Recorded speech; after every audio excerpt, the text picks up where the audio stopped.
My nephew falsely accused me at age 15. Family cut me off immediately, and my wife ditched me.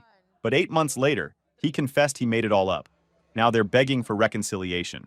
Not happening. The text hit my phone at 11:47 on a Tuesday night. My sister Lisa's name popped up on the screen, followed by a message that would basically detonate my entire existence like a controlled demolition gone wrong. Stay away from Tyler. We know what you did. Police are involved. Don't contact us again. I was sitting in my home office, still in my work clothes from the accounting firm where I'd spent the last 9 years building a solid career. Just wrapped up quarterly reports, had a glass of water next to my keyboard, was planning to catch up on some streaming before bed. Normal Tuesday night stuff. Then that text arrived and normal ceased to exist. I stared at those words until they blurred together. Read them again, then again, trying to make them mean something different than what they clearly meant. My brain was doing that thing where it tries to reject information that doesn't compute. Like when you hear about a death and your first thought is, no, that's not right. There must be a mistake. But there was no mistake. The words were crystal clear. My wife Michelle appeared in the doorway. She'd been watching something in the living room, came to check on me because I probably made some kind of sound. Her face shifted when she saw my expression. That immediate concern you see on someone when they know something's catastrophically wrong but don't know what yet. What's wrong? She asked, already moving closer. I handed her my phone without saying anything. Watched her read it. Watched her expression morph from confused to horrified in about 3 seconds flat. Her hand came up to cover her mouth. This can't be real, she said, but her voice was shaking. Tyler wouldn't lie about something like this. You would never... She stopped mid-sentence, cut herself off like she just realized what she was about to say. That's when I saw it. The doubt. Just the smallest flicker behind her eyes, but it was there. Visible. Undeniable. She took a step back. Literally. Physically. Put distance between us where none had existed 5 seconds earlier. That step back told me everything I needed to know about what was coming. Yeah, right there. That's when I knew I was completely screwed. The next morning, I found out exactly what my 15-year-old nephew had told everyone. According to Tyler's version of reality, I'd made inappropriate advances during a family barbecue 3 weeks back. The details were specific enough to sound believable, vague enough to be impossible to disprove. He'd helped me carry stuff to my car from the backyard. Hot dog buns, sodas, that kind of thing.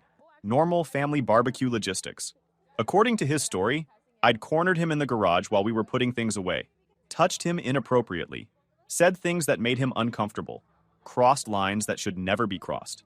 The whole thing was supposedly quick, maybe a minute or two. Then we'd gone back to the barbecue like nothing happened. He claimed he felt sick the rest of the day, but was too scared and confused to say anything. He said he'd been too terrified to tell anyone at first. Didn't know how. Didn't think anyone would believe him. The guilt and shame ate at him for 3 weeks until he finally broke down crying to his mom and everything came spilling out. My sister believed him instantly. No questions, no doubts, no request for more information. Just immediate, complete acceptance that her brother had violated her son. My parents believed him. They'd always doted on Tyler, their first grandkid, the golden child who could do no wrong. If Tyler said it happened, my brother Daniel believed him too. Daniel, who I'd literally helped put through college by lending him 15 grand when he was broke and desperate. Daniel, who I'd let crash on my couch for 3 months when he was between jobs. Daniel, who'd been in my wedding party and cried during his best man speech about how I was the best brother anyone could ask for. That Daniel looked at Tyler's accusation and decided I was guilty without a moment's hesitation. Within 48 hours, my entire family had picked sides, held a vote I didn't know was happening, reached a verdict without my testimony. Spoiler alert, it wasn't my side they picked. I tried calling Lisa first, figured she'd at least hear me out. We'd been close growing up, fought over stupid sibling stuff, but always had each other's backs when it mattered. Or so I thought. She blocked my number before the first ring even finished. Straight to that automated message about the person not accepting calls, didn't even give me a chance to say hello. So I drove to my parents' house. 20-minute drive that felt like hours. The whole way there, I was rehearsing what I'd say, how I'd explain. Surely they'd at least listen to me. These were the people who raised me, who knew me better than anyone. They'd see reason I was so stupidly optimistic about the whole thing. Like an idiot walking into an ambush, thinking everyone's there for a surprise party. My dad met me on the porch, before I even got to the door. He must have been watching through the window, saw my car pull up. He came outside and positioned himself at the top of the steps, like a bouncer at a club. His face had this look I'd never seen before. Complete disgust, mixed with disappointment so deep and profound, it seemed to physically age him right there.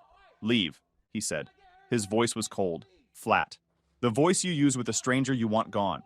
"Dad, please, just listen to me for 5 minutes. None of this happened. I don't know why Tyler's saying these things, but I swear to you, don't." He cut me off. "Don't you dare call my grandson a liar." "I'm not calling him a liar. I'm just saying he's 15 years old. 15. Why would he make something like this up? What would he possibly gain from lying about something so serious?" "I don't know." My voice was getting louder. Desperate.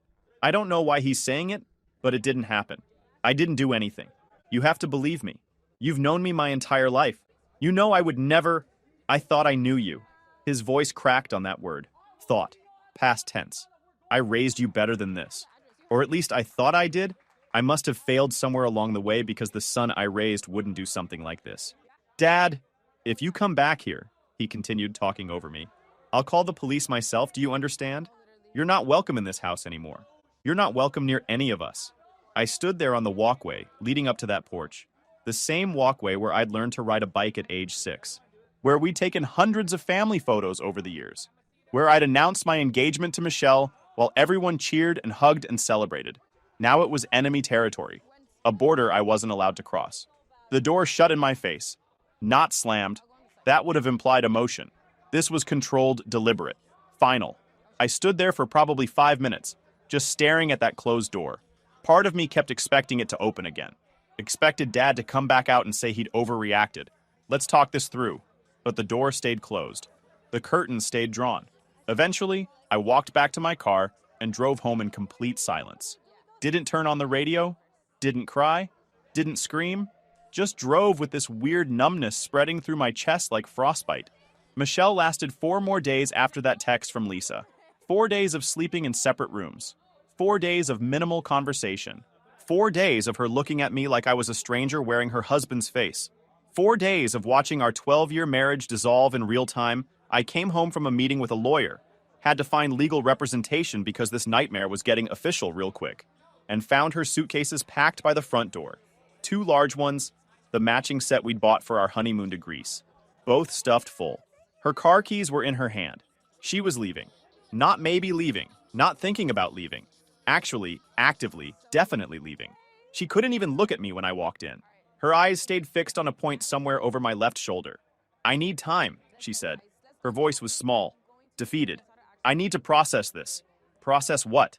I set my briefcase down. Tried to keep my voice calm even though my heart was jackhammering in my chest.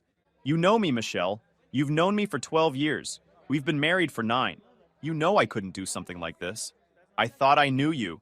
She was crying now, tears running down her face that she didn't bother wiping away. "But Mom brought up how you always volunteered at the youth center when we first started dating. How you seemed to really enjoy it when my nephew Tommy would visit us. How you were always offering to babysit for our friends with kids. And suddenly everything looks different.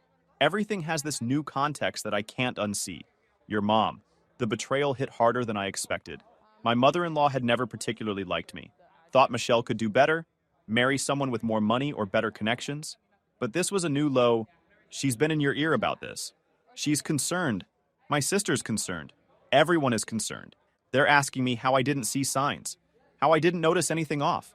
And I keep telling them there were no signs because you wouldn't. But then I start questioning everything. Every memory, every interaction, every moment. And she trailed off. Looked at me for the first time since I'd walked in. Her eyes were red, mascara smudged, face blotchy from crying. "I can't be here right now," she continued. "I can't look at you without wondering if everything we built together is based on a lie. If the man I married is someone I never really knew, I need space to think clearly. To figure out what I believe, what you believe." I repeated the words like they were in a foreign language. "You should believe your husband, the person you've spent over a decade with, the person who's never given you a reason to doubt them. People said the same thing about Jerry Sandusky's wife." The comparison hit like a punch to the gut. About Larry Nassar's wife. About all those wives who claimed they never knew. Everyone always wonders how they missed it.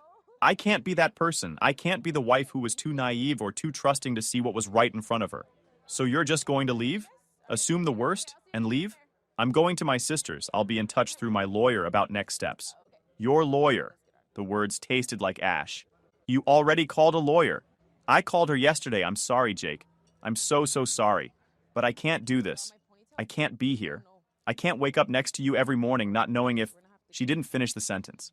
Just grabbed her suitcases and walked out. I stood in our entryway, my entryway now, I guess, and listened to her car start up. Listened to it back out of the driveway. Listened to the engine noise fade as she drove away. The house felt different immediately, like all the air had been sucked out of it. Like the walls knew they were sheltering something toxic now, something that had to be contained and isolated. I walked through empty rooms that suddenly felt like a museum of my former life. The kitchen where we'd cook together every Sunday. The living room where we'd binge-watch shows and argued about whether to get a dog. The bedroom where we'd made plans for the future that would now never happen. Everything was still there. All the furniture, all the decorations, all the physical evidence of our life together, but it was all just stuff now. Props from a play that had closed without warning. I sat on the couch, our couch, the one we'd picked out together at 3 different furniture stores before Michelle finally found the perfect one, and waited for something to hit me. Grief, anger, despair, anything. But I just felt empty, hollow, like someone had scooped out my insides and left nothing but shell. The police investigation was thorough, humiliating, and felt like being dissected while still alive. Detective Morris handled the case. Mid-50s, graying hair, eyes that had seen too much and believed too little. He ran the investigation with professional detachment, but I could see the judgment lurking underneath. In his world, in his experience, where there was smoke, there was usually fire. And Tyler's accusation was putting up a lot of smoke. I gave statements, multiple statements, went over the same events again and again from different angles. What happened at the barbecue? Where I was every minute, who I talked to, what Tyler and I discussed, how long we were alone in the garage, what exactly we carried to my car. I handed over my phone records, my computer, my work laptop, let them comb through everything, emails, texts, search history, downloaded apps, everything. I had nothing to hide because there was nothing to find. They talked to everyone who'd been at the barbecue, my aunt, my cousins, Daniel's wife, the neighbors who'd stopped by. Everyone gave the same basic account. Normal family gathering, nothing unusual, no tension, no weird interactions. I'd seemed fine. Tyler had seemed fine. Everything had been completely ordinary. Your nephew seems credible, Morris said during one of our interviews. We were in a gray room at the police station, recording equipment running, fluorescent lights making everything look washed out and depressing. He's consistent with his story, shows genuine distress when discussing the incident. His emotional responses match what we'd expect from someone who experienced trauma. Because he believes what he's saying, I replied.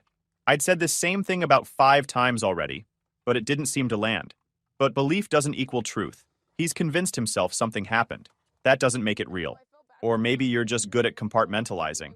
Morris leaned back in his chair, studied me with those cop eyes that were trying to see through my skull into my thoughts. I've seen it before. People who seem completely normal, trustworthy, respected in their communities. Coaches, teachers, clergy, everyone vouches for them. Then we dig deeper and find out they've been hiding something dark for years. They're good at presenting one face to the world while doing something else entirely in private. Then dig deeper, I said. Dig as deep as you want. You won't find anything because there's nothing there. They dug. They interviewed my coworkers, talked to Michelle's family, contacted the youth center where I'd volunteered 6 years ago, pulled my background check, my financial records, looked for any red flags or patterns that might indicate guilt. They found nothing. Zero zilch. Nothing incriminating, nothing suspicious, nothing that supported Tyler's story in any way. No weird texts sent to anyone underage, no questionable browser history, no prior complaints or allegations, no unusual financial activity that might indicate payoffs or hush money. My life was an open book and every single page was clean. I should have felt relieved, should have felt vindicated. But relief requires hope, and hope had left the building around the same time Michelle loaded her suitcases into her car. After 6 weeks of investigation, the district attorney declined to press charges. Insufficient evidence, they called it, which is legal speak for we can't prove it happened, but we also can't prove it didn't. That conclusion satisfied exactly nobody. Tyler's family was furious that I wasn't being arrested. I was living in this nightmare limbo where I wasn't technically guilty, but also wasn't officially innocent. The absence of charges didn't mean I was cleared, it just meant they couldn't put me in prison. This doesn't mean you're innocent, Lisa wrote in the one and only email she sent me after the investigation closed. I'd checked my inbox obsessively for days, hoping for some kind of communication from someone in my family. This is what I got. It just means they couldn't prove it. The email continued. Tyler is dealing with trauma now because of you. He has nightmares. He's scared to be alone with adult men. You did this to him. The fact that the DA won't prosecute doesn't change what you did. I read that email probably 20 times, each time hoping it would say something different. Each time it said the same thing. My 15-year-old nephew had accused me of something I didn't do. My entire family believed him without question. The police investigated and found nothing. And somehow, I was still the villain in their story. There was no winning, no path forward that ended with my life returning to normal. The investigation not pressing charges wasn't an ending. It was just a different kind of hell. I tried to return to normal after the DA declined to press charges. Tried to convince myself that the worst was over, that I could rebuild from here. That was optimistic thinking of the highest order. Normal was gone. Normal had packed its bags and left with Michelle. At work, the whispers followed me like a bad smell. People would stop talking when I walked into the break room. Conversations would die mid-sentence when I approached. I'd catch people looking at me, then quickly looking away when our eyes met. My boss, Richard, called me into his office 2 weeks after the investigation closed. He didn't waste time with small talk. Jake, we need to discuss optics. Optics. Not, how are you holding up? Or, we're glad this is over. Optics. The firm prides itself on its reputation, he continued, straightening papers on his desk that didn't need straightening. Avoiding eye contact, we have to consider how certain situations might reflect on us as an organization. I wasn't charged with anything, I said. The investigation found nothing. I understand that legally, we're aware of your rights. We're not terminating your employment, but we do need to make some adjustments. For everyone's comfort. The adjustments started small. A project I'd been leading for 6 months got reassigned to another senior accountant. No explanation, just a brief email saying the team structure was being reorganized. Then another project disappeared from my desk. Then another. Meeting invitations stopped arriving. The weekly status meetings I'd been part of for years suddenly happened without me. When I asked about it, I was told they were trying to streamline attendance, reduce unnecessary participants. My desk might as well have had a quarantine sign on it. Client-facing work vanished entirely. Apparently, nobody wanted me representing the firm to outside contacts. Can't have someone accused of inappropriate contact with a minor handling important client relationships. Even if those accusations went nowhere, I went from being a valued senior member of the team to being invisible. A ghost haunting my own career, watching other people do the work I used to do. Brian, a colleague I'd worked with for 5 years, was the only one who still talked to me. But even those interactions were careful, professional. He'd ask about work projects in the hallway, but never invited me to lunch anymore. Never suggested grabbing a drink after work. Kept his distance while maintaining basic human decency. I appreciated it, even though it hurt. At least he was treating me like a person instead of a contagion. The rest of my friends evaporated like morning fog. David, my college roommate, my best man at my wedding, stopped returning calls. I'd text him, get nothing back. Call his phone, straight to voicemail. Finally, I saw him post on social media about a weekend trip with mutual friends from college. A trip I wasn't invited to. A trip nobody mentioned to me, message received. Melissa had been in our wedding party, Michelle's college friend, who'd become our friend. She unfriended me on every social media platform the same day, blocked my number. Completely erased me from her digital existence. The neighborhood book club I'd attended for 5 years suddenly disbanded. Got an email from Donna, who hosted it at her house, saying that due to scheduling conflicts, they were putting things on hold indefinitely. 2 weeks later, I saw half the book club members going into Donna's house carrying books and wine. They hadn't disbanded. They'd just disbanded me. People crossed the street to avoid walking past me. Actual adults, functioning members of society, would see me coming and suddenly find the other sidewalk very interesting. Like whatever I had might be contagious through brief proximity. I was toxic, a liability. Someone to be avoided unless you wanted guilt by association.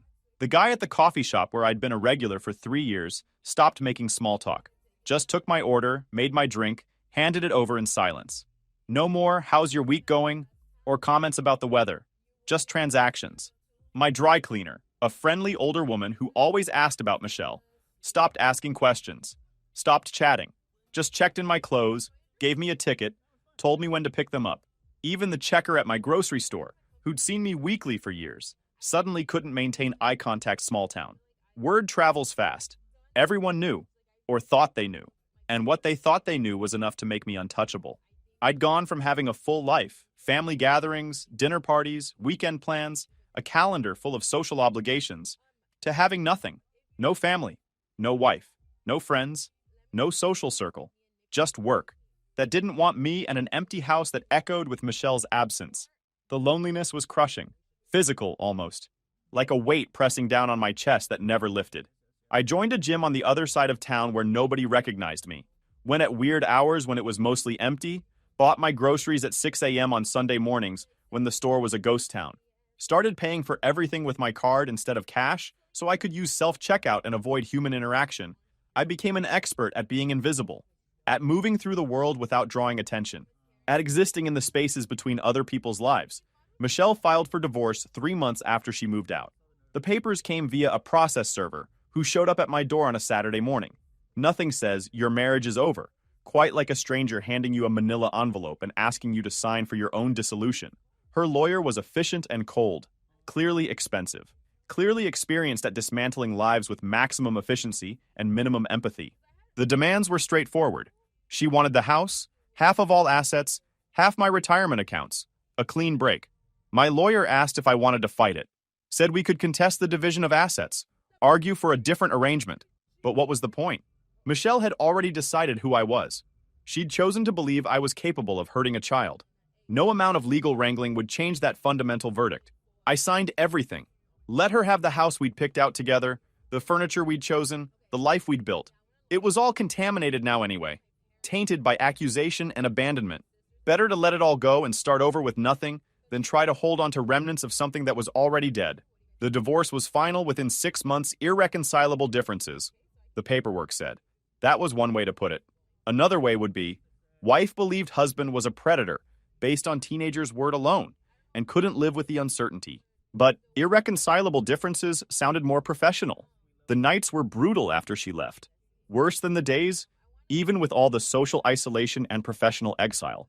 I'd lie awake in my half-empty house, staring at the ceiling, replaying that barbecue in my head over and over like a movie stuck on repeat, trying to understand what had happened, what Tyler had seen or misinterpreted, or just flat out invented for reasons I couldn't fathom. We'd barely even interacted that day. Lisa had asked if someone could help bring stuff from her car. She'd parked on the street because our driveway was full. Tyler volunteered. I said I'd help too, since I was heading to my car anyway to grab my phone.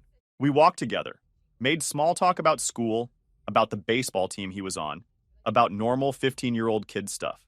Got to my car, loaded up with bags of hot dog buns and a case of sodas, walked into the garage, set everything on the chest freezer we had there.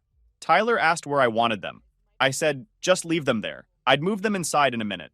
He said, okay. We walked back to the party. The entire exchange took maybe 3 minutes. 4 at most. Nothing happened. Nothing weird. Nothing inappropriate. Nothing even remotely questionable. We carried groceries and talked about high school baseball. 3 minutes that somehow destroyed my entire life. I cycled through anger, depression, disbelief. Some days I wanted to fight, to hire investigators, to drag the truth into the light through sheer force of will. Other days I wanted to vanish entirely, move to another state, change my name, start over somewhere nobody knew my face or my history. But underneath everything was this harder, colder truth that I couldn't escape. I couldn't prove a negative. I couldn't prove something hadn't happened. The absence of evidence wasn't evidence of absence in most people's minds. I was guilty by accusation alone. Convicted in the court of public opinion with no appeal process, no chance for retrial, no path back to innocence. 6 months after the accusation, I sold the house, couldn't afford it on one income anyway, and couldn't stand the memories embedded in every room. The kitchen where Michelle and I had cooked together, the bedroom where we'd planned our future, the office where I'd gotten that first text from Lisa. I moved to a small apartment across town. 1 bedroom, basic kitchen, functional bathroom. Nothing fancy, nothing that required an emotional attachment.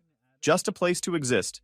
I took a job at a smaller accounting firm that didn't know my history, wasn't even in the same business park as my old office. I showed up, did the work, collected a paycheck, and left. Nobody knew me. Nobody asked questions. It was perfect. I cut off all contact with everyone who'd abandoned me, blocked phone numbers, deleted social media entirely, created as much distance as possible. If they could believe the worst of me that easily, without evidence or even reasonable doubt, they didn't deserve space in my life. Not then. Not ever. The loneliness was crushing. I'd gone from a full life, family gatherings, dinner parties, weekend plans, to a solitary existence measured in silence and routine. Work, home, sleep, repeat. I joined a gym on the other side of town where nobody recognized me, bought groceries during off-peak hours, became an expert at avoiding eye contact. 8 months after the accusation, everything changed. Daniel called, which was weird because we hadn't spoken since he'd sent me a 2-sentence text calling me a disgrace to the family. Tyler admitted he made it up, he said, without preamble. I was in my apartment, eating reheated takeout in front of my laptop. I actually laughed, not a happy laugh. A hollow, disbelieving sound that surprised even me. Say that again. He confessed. Broke down crying to Lisa and Dad? Said he made the whole thing up. He was angry about something stupid, wanted attention. I don't know. He's a mess now. Feels terrible about what he did. I sat there in silence, waiting for something. Relief, vindication, rage to surface. Nothing came. Just a strange numbness. Jake, you there? Yeah, I'm here. We were wrong. We're all so sorry. We want you to come to dinner this weekend. Mom's cooking your favorite. We can talk. Figure out how to move forward as a family. No. What? I said no, I'm not coming to dinner. I'm not moving forward. I'm not doing any of this. Jake, he was 15. He made a stupid mistake, but he's owned up to it now. We all want to make this right. There's no making this right. You don't get to destroy someone's life and then fix it with pot roast and apologies. What do you want us to do? We admitted we were wrong. Tyler's devastated by what he did. Dad cries every time your name comes up. Mom hasn't been the same since we found out the truth. Good, I said. The word came out flat and cold. They should feel terrible. They should cry. They should lose sleep over what they did to me. But their feelings aren't my problem anymore. You're being unreasonable. I'm being reasonable for the first time in my life. You all made your choice 8 months ago. You chose to believe a 15-year-old story without a single shred of evidence. Without even asking for my side, I'm just living with the consequences of your choice. He's family. So was I. Past tense. You made that very clear when Dad slammed the door in my face. I hung up, blocked his number. Felt nothing. Lisa tried next. Showed up at my apartment building. Buzzed my unit about 50 times until I finally answered the intercom just to make her stop. Jake, please, let me come up. We need to talk. We don't need to do anything. Go home, Lisa. Tyler wants to apologize to you in person. He needs closure. I actually laughed at that. He needs closure. That's rich. Tell Tyler he can write his apology in a journal and never show it to anyone. I don't want to see him, hear from him, or think about him ever again. You're being cruel. I'm being honest. There's a difference. He destroyed my life because he wanted attention. He gets to live with that. So do you. I believe my son when he said something terrible happened to him. What was I supposed to do? Ask questions. Look for evidence. Trust the person you'd known for 37 years instead of immediately assuming the worst. But you didn't. You chose. And now you get to live with that choice forever. I'm your sister. No, I said. You were my sister. That person doesn't exist anymore. Now leave before I call building security. She left. I watched from my window as she sat in her car for 20 minutes, crying. I felt nothing. Not satisfaction, not guilt, not sadness. Just emptiness where those emotions used to live. My parents tried a different approach. They sent a letter handwritten, both of their signatures at the bottom, full of apologies and regrets and explanations about how they'd been protecting their grandson. I read it once. Then I shredded it. Michelle heard through the grapevine about Tyler's confession. She called from a number I didn't recognize. So I actually picked up. Jake, I heard about Tyler. I'm so sorry. I should have believed you. Yes, you should have. Can we talk? Maybe meet for coffee? Why would we do that? Because I made a mistake, I let other people influence me instead of trusting my husband. I want to make it right. The divorce is final, Michelle. There's no making anything right. We're done. I still love you. You loved who you thought I was. When things got hard, when it mattered most, you bailed. You picked your mom's paranoia over 12 years of marriage. That's not love. That's convenience that evaporated under pressure. That's not fair. Life isn't fair. I learned that when my wife packed her bags and left, because she couldn't look at me without wondering if I was a predator. You made your choice. Live with it. I hung up. Blocked that number too. Over the next few months, they all tried different tactics. Emails, letters, showing up at my workplace. My mom left voicemails crying about how she'd lost her son and couldn't bear it. Daniel tried the guilt trip angle about how I was tearing the family apart by being stubborn. I ignored all of it. Changed my number. Moved to a different apartment in a different part of town. Put up walls so high nobody could climb them. A year after Tyler's confession, I met Hannah at a work conference. She was a financial analyst from Seattle, sharp and funny and refreshingly direct. We got coffee, then dinner, then started a long-distance thing that eventually became her moving to my city. I told her everything on our third date. Figured she deserved to know what she was getting into. She listened to the whole story, then said, "So your family abandoned you based on a lie? Destroyed your life? And now they're mad you won't forgive them?" Basically, yeah. Well, they can stay mad. You don't owe them forgiveness. That's when I knew she was different. She didn't try to fix me or convince me to reconcile. She just accepted that some things are too broken to repair. We built a life together. Small, quiet, carefully constructed. She met my colleague Brian and the two other people I'd cautiously let into my orbit. She never pushed me to expand my circle or reach out to my family. She understood that the life I had now was intentionally limited, and she was okay with that. 2 years after Tyler's confession, my dad had a heart attack. Sudden and final. Daniel tracked me down through my employer. Called my work number, "Dad's gone," he said. No small talk, no build-up. "Funeral's Saturday, Mom's asking if you'll come." I thought about it for maybe 5 seconds. "No, Jake, he's our father." He was. He was also the man who shut the door in my face and called me disgusting. That was our last real interaction. I'm good not adding a funeral to the collection. He regretted how he treated you.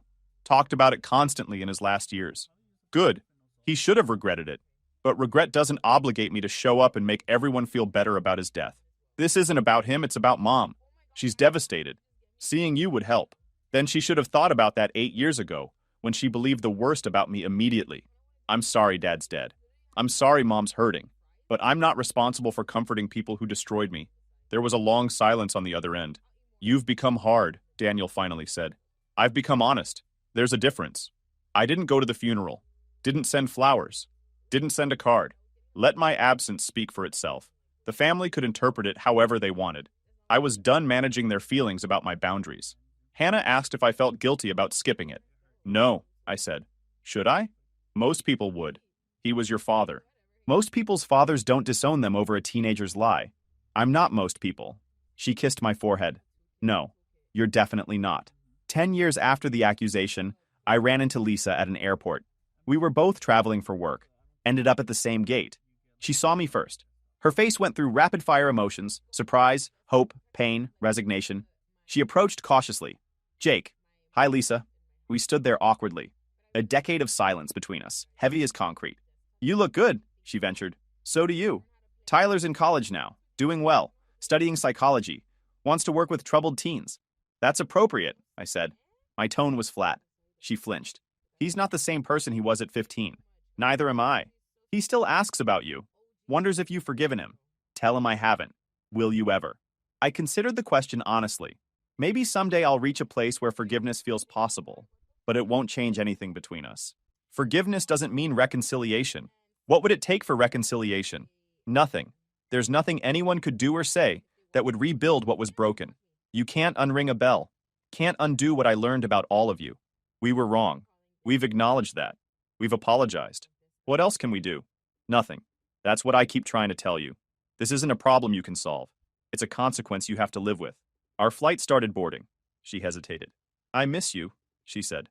"I miss my brother. Your brother died when you believed Tyler without question. I'm someone else now.